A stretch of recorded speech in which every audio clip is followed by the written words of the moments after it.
Assalamualaikum warahmatullahi wabarakatuh.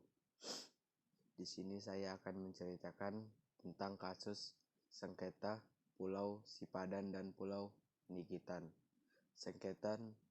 Sengketa Pulau Sipadan dan Ligitan adalah persengketaan antara Indonesia dan Malaysia dalam mempertahankan wilayah satu negara pada tanggal 17 Desember 2002. Merupakan hari yang sangat menyedihkan bagi bangsa Indonesia karena ICJ (International Court of Justice) menjatuhkan keputusan yang membuat negara Indonesia harus kehilangan 2 dari 17.500 pulau yang tersebar di berbagai wilayah negara Kesatuan Republik Indonesia. Pulau Sipadan dan Ligitan adalah dua pulau yang terletak di Selat Makassar, di perbatasan antara Kalimantan Timur dan Sabah. Pulau Sipadan merupakan pucuk gunung Merapi di bawah laut yang memiliki luas 50.000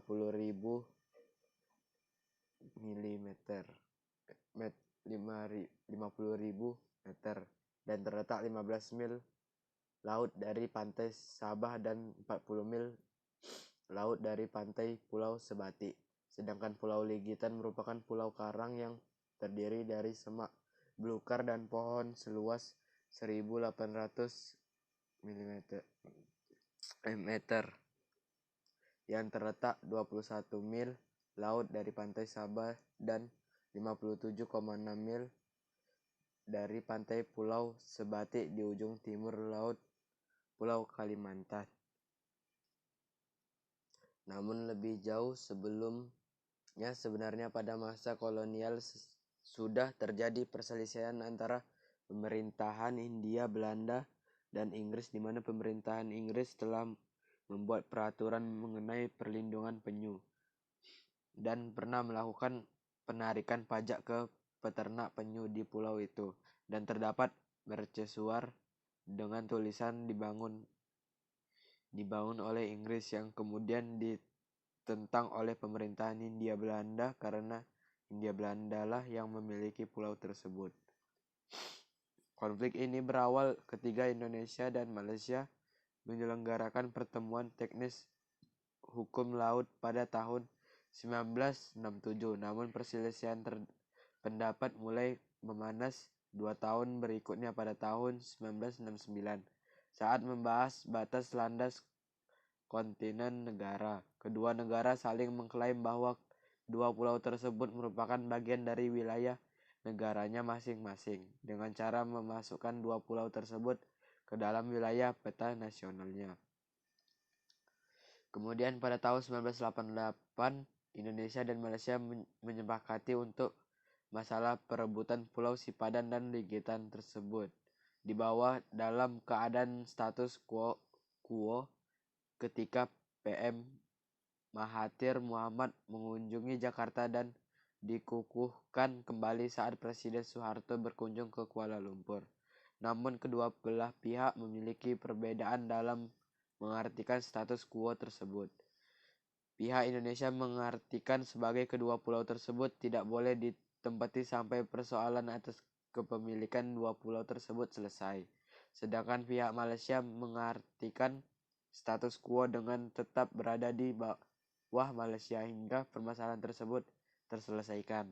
Sehingga pengusaha Malaysia telah membangun resort, kontek, dan beberapa tempat penginapan melalui Menlu Ali Alatas Indonesia melayangkan nota protes karena pembangunan fasilitas di daerah sengketa.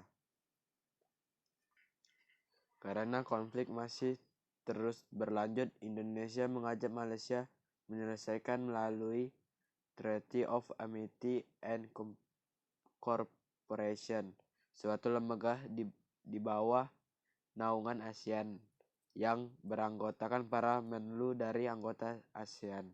Namun di sini Malaysia menolak karena Malaysia telah terlibat sengketa Pulau Batu Putih dengan Singapura, sehingga Malaysia beranggapan akan mengakibatkan kekalahan jika kasus ini diselesaikan oleh Dewan Tinggi ASEAN. Pada awalnya Indonesia tidak ingin membawa kasus ini ke ICJ, namun pada akhirnya pada tahun 1998 pemerintahan Indonesia Malaysia membawa kasus ini ke Mahkamah Internasional.